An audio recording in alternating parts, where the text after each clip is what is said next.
चलिए जानते हैं आज के देश और दुनिया की सिलेक्टेड काम की और महत्वपूर्ण 50 बड़ी खबरों को सिर्फ 10 मिनट में। पर अभी तक आपने इस वीडियो को लाइक नहीं किया तो लाइक जरूर कर दे। कोरोना की नेजल वैक्सीन 325 रुपए में लगेगी। प्राइवेट अस्पताल में 800 रुपए देने होंगे। जनवरी के आखिरी हफ्ते से मिलेगी। कांग्रेस भ्रष्टाचार को आसमान तक ले गई। राजस्थान में किसानों की जमीन हड़प कर रॉबर्ट वाड्रा को दी गई। इंटरनेट की नई सदी में कदम रख रहा है भारत। 2023 तक 80% नए फोन होंगे 5G। हाईकोर्ट का फैसला, बिना ओबीसी आरक्षण हो निकाय चुनाव। योगी बोले पहले ओबीसी आरक्षण देंगे फिर चुनाव कराएंगे। जरूरत पड़ी तो सुप्रीम कोर्ट जाएंगे। खाली पदों को भरे महाराष्ट्र सरकार, नहीं तो 2 जनवरी से होगी हड़ताल। डॉक्टरों की चेतावनी। त्रिपुरा सरकार का कर्मचारियों और पेंशनरों को नए साल का तोहफा। डीए और डीआर में 12% की बढ़ोतरी। अस्पतालों में कोविड की तैयारियों की जांच, हुआ मॉक ड्रिल। कल स्वास्थ्य अधिकारियों की बैठक। कर्नाटक महाराष्ट्र सीमा विवाद, 865 विवादित गांवों की जमीन महाराष्ट्र में मिलाएंगे सीएम शिंदे। विधानसभा में प्रस्ताव पास हुआ। बिहार में कोरोना का अलर्ट, सेंटर पर नहीं मिल रही वैक्सीन। कोविशील्ड कोवैक्सीन का स्टॉक खत्म। शाह, बोम्मई और नड्डा ने तैयार किया कर्नाटक जीत का प्लान। लिंगायत आरक्षण पर आ सकता है फैसला। नापाक हरकतों से नहीं बाज आ रहा पाकिस्तान। एक साल में सीमा पार से आने वाले ड्रोन की संख्या हुई 3 गुना। हिमाचल के सीएम सुक्खू बोले 60 दिनों के भीतर भर्ती प्रक्रिया में लाई जाएगी पारदर्शिता। भाई भतीजावाद नहीं चलेगा। अलग अलग चार्जर का झंझट होगा खत्म। भारत सरकार ने USB Type-C चार्जिंग पोर्ट के लिए जारी किया क्वालिटी स्टैंडर्ड। उत्तराखंड में बेतहाशा महंगी हो सकती है बिजली। UPCL ने विद्युत दर बढ़ाने के लिए भेजा दूसरा प्रस्ताव। महिला को स्त्री धन या वित्तीय संसाधन से वंचित करना घरेलू हिंसा। कलकत्ता हाईकोर्ट का फैसला। सबसे लंबी रेल टनल से ड्रैगन को चुनौती। हर हिमाकत का मुंहतोड़ जवाब देगा भारत। नीतीश सरकार खरीदेगी नया हेलीकॉप्टर और जेट प्लेन। कैबिनेट ने दी मंजूरी।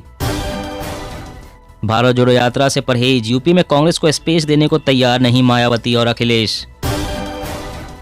कोविड-19 के नए वेरिएंट को लेकर किया गया मॉक ड्रिल। स्वास्थ्य सचिव बोले स्वास्थ्य विभाग पूरी तरह से मुस्तैद। केंद्र सरकार पर कर्ज का बोझ बढ़ा। दूसरी तिमाही में कुल देनदारी 1% बढ़कर 147.19 लाख करोड़ हुई। असम में नए सिरे से होगा लोकसभा विधानसभा सीटों का परिसीमन। 47 साल बाद निर्वाचन आयोग ने किया निर्णय। भीषण बर्फीले तूफान के कारण न्यूयॉर्क में आपातकाल घोषित। राष्ट्रपति बाइडेन ने सहायता उपलब्ध कराने का दिया आदेश। भारत जोड़ो यात्रा के संदेश को आधी आबादी तक पहुंचाएगी प्रियंका गांधी। दी जाएगी खास जिम्मेदारी। नए साल में 24 दिन बैंक रहेंगे बंद। महाराष्ट्र सरकार ने जारी की छुट्टियों की लिस्ट। चीन पाकिस्तान बॉर्डर पर प्रलय मिसाइलों की तैनाती करेगा भारत। दुश्मन देश से आई खौफ की आवाजें। हरियाणा में बच्चों को जल्दी जगाने के लिए मंदिर मस्जिद के स्पीकर से होगी अनाउंसमेंट। बच्चों को होगा इससे फायदा। CBI ने 14 राज्यों के मेडिकल काउंसिल और 73 विदेशी चिकित्सा स्नातकों के खिलाफ शुरू की जांच। 2022 में 9 रुपए प्रति लीटर तक महंगा हुआ फुल क्रीम दूध। इस साल दूध के दामों में बढ़ोतरी से आम आदमी को लगी महंगाई की चपत। कर्नाटक अधिकृत महाराष्ट्र को केंद्र शासित प्रदेश घोषित किया जाए, उद्धव ठाकरे। बुजुर्गों के टीकाकरण के लिए चीन परेशान। अफवाहों से डरे लोग नहीं ले रहे हैं वैक्सीन। 30 दिसंबर को PM का कोलकाता दौरा। एक ही मंच पर दिखेंगे मोदी, ममता और योगी। इरडा की बीमा कंपनियों से अपील, कोरोना के 3 डोज ले चुके लोगों को हेल्थ पॉलिसी के रिन्यूअल पर छूट दे। छत्तीसगढ़ के CM भूपेश बघेल का बड़ा आरोप, ED कर रही है 3rd डिग्री टॉर्चर का इस्तेमाल। अंतर धार्मिक विवाह के कारण धर्मांतरण को विनियमित करने वाले कानूनों को चुनौती। 2 जनवरी को SC में होगी सुनवाई। राजस्थान में काम न करने पर जाएगी सरकारी नौकरी। बुजुर्गों की पेंशन बढ़ा सकती है सरकार। एक नया अधिकार भी मिल सकता है। त्रिपुरा, भाजपा को हराने के लिए धर्मनिरपेक्ष दलों को साथ लाने पर बातचीत अंतिम चरण में। लेफ्ट पार्टी का दावा। विशेषज्ञ बोले कोरोना से घबराए नहीं, सावधान रहे। हाइब्रिड इम्यूनिटी करेगी सुरक्षा। सरकार की टास्क फोर्स का सुझाव, स्कूली और उच्च शिक्षा में एनिमेशन, गेमिंग और कंटेंट की भी हो पढ़ाई। योगी सरकार पर बरसे अखिलेश यादव, बोले सपा नेताओं को झूठे मुकदमों में फंसा रही बीजेपी।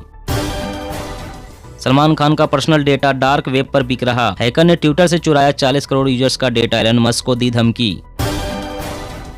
यूक्रेन के खिलाफ जंग में तेजी लाएगा रूस। हाइपरसोनिक मिसाइलों से लैस होगी वायुसेना। हरियाणा फसल बर्बादी प्रदूषण को लेकर कांग्रेस ने भाजपा जजपा सरकार पर साधा निशाना। कोविड में एयरपोर्ट पर नहीं लगेगी टीचर्स की ड्यूटी, 17 घंटे में सरकार ने पलटा फैसला। वाम दलों का कांग्रेस से रिश्ता, कहीं दोस्ती कहीं दुश्मनी। बिहार में सरकार को दिया सहारा तो केरल में है आपत्ति। 2050 तक डूब जाएंगे मुंबई चेन्नई जैसे महानगर, खिसक रही दिल्ली की जमीन। इंडोनेशिया भी बना रहा है नई राजधानी। यूपी समेत 4 राज्यों में 2700 करोड़ की परियोजनाओं को मंजूरी, आदि गंगा का होगा कायाकल्प। राजस्थान में कोरोना को लेकर अलर्ट मोड में सरकार, सीएम गहलोत बोले पब्लिक प्लेस पर मास्क जरूर पहने। राहुल गांधी की भारत जोड़ो यात्रा में शामिल होगी महबूबा मुफ्ती, बोली ये तो मेरा कर्तव्य।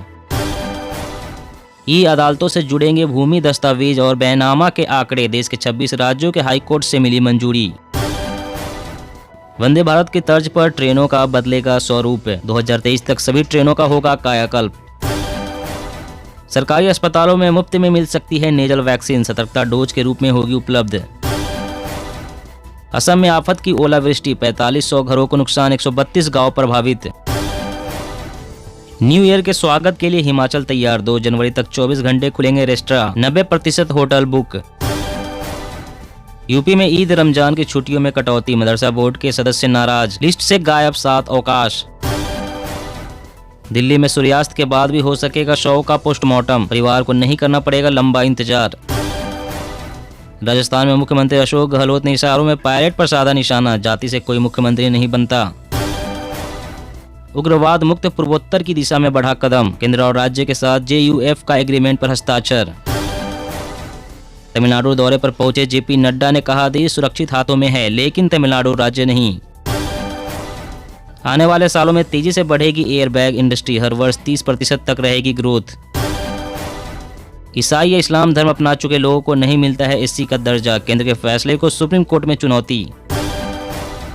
मौसम अपडेट, दिल्ली राजस्थान पंजाब हरियाणा में सर्दी का अलर्ट, 5 दिन तक घना कोहरा, जल्दी माइनस में आएगा पारा, पड़ेगी कड़ाके की ठंड, IMD का अलर्ट। जी हाँ दोस्तों, और भी बड़ी काम की खबरें निकल कर आ रही है, इसलिए वीडियो को लास्ट तक जरूर देखिएगा। तो चलिए दोस्तों, आप जानते हैं महत्वपूर्ण खबरों को विस्तार से। इससे पहले आपसे एक छोटी सी रिक्वेस्ट है, अगर आपने अभी तक इस वीडियो को लाइक नहीं किया तो लाइक जरूर कर दे। कोरोना की नेजल वैक्सीन 325 रुपए में लगेगी, प्राइवेट अस्पताल में 800 रुपए देने होंगे, जनवरी के आखिरी हफ्ते से मिलेगी। जी हाँ, कोरोना की पहली नेजल वैक्सीन को मंजूरी देने के 4 दिन बाद केंद्र सरकार ने इसकी कीमत तय कर दी है। भारत बायोटेक की यह वैक्सीन सरकारी अस्पतालों में 325 रुपए में लगवाई जा सकेगी, वहीं प्राइवेट अस्पतालों में इसके लिए 800 रुपए चुकाने होंगे। यह वैक्सीन जनवरी के आखिरी हफ्ते से उपलब्ध हो जाएगी। केंद्र ने दुनिया की पहली नेजल कोरोना वैक्सीन को 23 दिसंबर को मंजूरी दी थी। कोवैक्सीन बनाने वाली हैदराबाद की भारत बायोटेक ने इसे Washington university school of medicine के साथ मिलकर बनाया है। नाक से ली जाने वाली इस वैक्सीन को बूस्टर डोज के तौर पर लगाया जा सकेगा। इफेक्टिव नेजल डोज न केवल कोरोना वायरस से बचाएगी बल्कि बीमारी फैलने से भी रोकेगी। मरीज में माइल्ड लक्षण भी नजर नहीं आएंगे, वायरस भी शरीर के अन्य अंगों तक नुकसान नहीं पहुंचा सकेगा। और अगली बड़ी खबर की बात करें तो इंटरनेट की नई सदी में कदम रख रहा भारत, 2023 तक 80% नए फोन होंगे 5G। जी हां, भारत में 1 अक्टूबर 2022 को देश के प्रधानमंत्री नरेंद्र मोदी ने 5G को लॉन्च किया था। इसके साथ ही टेलीकॉम कंपनियों जैसे कि एयरटेल और जियो ने कई शहरों में अपनी 5G सेवाएं शुरू कर दी। बता दें कि स्मार्टफोन कंपनियां भी इसमें पीछे नहीं रह रही है, वे लगातार अलग अलग प्राइस रेंज में डिवाइस को लॉन्च करने लगी है। India cellular and electronics association के अध्यक्ष ने कहा है कि 2023 के अंत तक 75 से 80% नए लॉन्च स्मार्टफोन 5G सक्षम होंगे। बता दें कि दूरसंचार सेवा प्रदाताओं ने चुनिंदा शहरों में सेवा शुरू की है और 2023 के अंत या 2024 की शुरुआत तक पूरे देश को कवर करने की योजना है। और अगली बड़ी खबर की बात करें तो त्रिपुरा सरकार का कर्मचारियों और पेंशनरों को नए साल का तोहफा, DA और DR में 12% की बढ़ोतरी। जी हां, त्रिपुरा की मानिक साहा सरकार ने सरकारी कर्मचारियों और पेंशनरों को नए साल का तोहफा दिया है। आपको बता दें कि त्रिपुरा सरकार ने राज्य के सरकारी कर्मचारियों और पेंशनरों के लिए महंगाई भत्ता यानी कि DA और महंगाई राहत भत्ता यानी कि DR में 12% बढ़ोतरी की है, जो दिसंबर 2022 से प्रभावी होगा, जिसके बाद DA बढ़कर 20% हो गया और यह दिसंबर 2022 से प्रभावी होगा। सरकार के इस फैसले से 1 लाख से अधिक कर्मचारियों और 80,800 पेंशनरों को लाभ होगा। इसके अलावा अंशकालीन कर्मचारियों को भी फायदा होने वाला है, क्योंकि उनके पारिश्रमिक लाभ को लगभग दोगुना कर दिया गया है। साथ ही उन्होंने बताया कि DA DR में 12% की बढ़ोतरी करने के निर्णय से प्रति माह 120 करोड़ रुपए और प्रति वर्ष 1440 करोड़ रुपए की अतिरिक्त राशि आएगी। और अगली बड़ी खबर की बात करें तो हरियाणा में बच्चों को जल्दी जगाने के लिए मंदिर मस्जिद के स्पीकर से होगी अनाउंसमेंट। मंत्री ने बताया इसके लाभ। जी हरियाणा सरकार ने बोर्ड परीक्षा में शामिल होने वाले छात्रों को जल्दी जगाने के लिए मंदिर मस्जिद गुरुद्वारे और चर्च से लाउड स्पीकर से घोषणा करने का आदेश दिया है। छात्रों को बोर्ड परीक्षा की तैयारी में मदद करने के लिए सुबह जल्दी उठने के लिए हरियाणा के शिक्षा विभाग ने आदेश दिया है। इसके तहत धार्मिक स्थलों में लगे लाउड स्पीकर से अनाउंसमेंट की जाएगी कि स्टूडेंट उठ जाए और परीक्षा की तैयारी के लिए पढ़ाई करने में जुट जाए। वहीं इस आदेश को पारित करने के बाद हरियाणा के मंत्री ने कहा कि नतीजे देखने के बाद आगे का फैसला लिया जाएगा। हम चाहते हैं कि बच्चों को इसका लाभ मिले और वे अच्छी पढ़ाई करें। राज्य के शिक्षा विभाग ने स्कूल के अधिकारियों से कहा है कि वे माता पिता से अपने बच्चों को सुबह 4:30 बजे जगाने के लिए कहे ताकि तैयारी के लिए सुबह के समय का उपयोग किया जा सके। और अगली बड़ी खबर की बात करें तो अलग अलग चार्जर का झंझट होगा खत्म। भारत सरकार ने USB type C charging port के लिए जारी किया क्वालिटी स्टैंडर्ड। जी हां, भारत सरकार मोबाइल और वियरेबल इलेक्ट्रॉनिक डिवाइस के लिए 2 कॉमन चार्जिंग पोर्ट पेश करने की योजना बना रही है। इनमें से एक मोबाइल, स्मार्टफोन और टैबलेट के लिए यूएसबी टाइप सी पोर्ट होगा और दूसरा वियरेबल इलेक्ट्रॉनिक्स डिवाइस के लिए कॉमन पोर्ट। भारतीय मानक ब्यूरो ने USB type C charging port और चार्जर बनाने के लिए क्वालिटी स्टैंडर्ड जारी किए हैं। कंज्यूमर अफेयर्स सेक्रेटरी ने कहा है कि यूएसबी टाइप सी चार्जर को अपनाने के लिए स्टॉक होल्डर्स मान गए हैं। इसके बाद ही BIS क्वालिटी स्टैंडर्ड जारी किए गए हैं। वहीं Indian institute of technology Kanpur में वाच जैसे वेरेबल इलेक्ट्रॉनिक्स डिवाइस के लिए सिंगल चार्जिंग पोर्ट की स्टडी की जा रही है। और अगली बड़ी खबर की बात करें तो वंदे भारत की तर्ज पर ट्रेनों का बदलेगा स्वरूप। 2030 तक सभी ट्रेनों का होगा कायाकल्प। जी हां, सफर को सहज, सुगम और आरामदायक बनाने के लिए रेलवे मंत्रालय अगले 8 वर्षों में यात्री ट्रेनों के स्वरूप में बड़ा परिवर्तन करने जा रहा है। 2030 तक पुराने वर्जन की सभी ट्रेनों को वंदे भारत की तर्ज पर अत्याधुनिक करने की योजना है। अभी वंदे भारत की ट्रेनों में बैठकर यात्रा करने की व्यवस्था है, लेकिन दूसरे संस्करण में 26,000 करोड़ की लागत से 200 ट्रेनों को स्लीपर किया जा रहा है। अगले 2.5 से 3 वर्षों के दौरान यह संख्या 400 पहुँचानी है। बाद में धीरे धीरे सभी यात्री ट्रेनों का कायाकल्प कर दिया जाएगा। देश में अभी तक वंदे भारत संस्करण की 6 ट्रेनें चलाई जा रही है। दोस्तों, आज की खबरों में बस इतना ही। इसी तरह रोज काम की खबरें जानने के लिए आप हमेशा हमारे साथ जुड़े रहें। हमारे साथ जुड़ने के लिए वीडियो के नीचे दिए गए इस लाल रंग के सब्सक्राइब बटन को दबाएं और साथ इस घंटी को भी दबाएं ताकि आपको हर खबर की सटीक जानकारी मिल सके।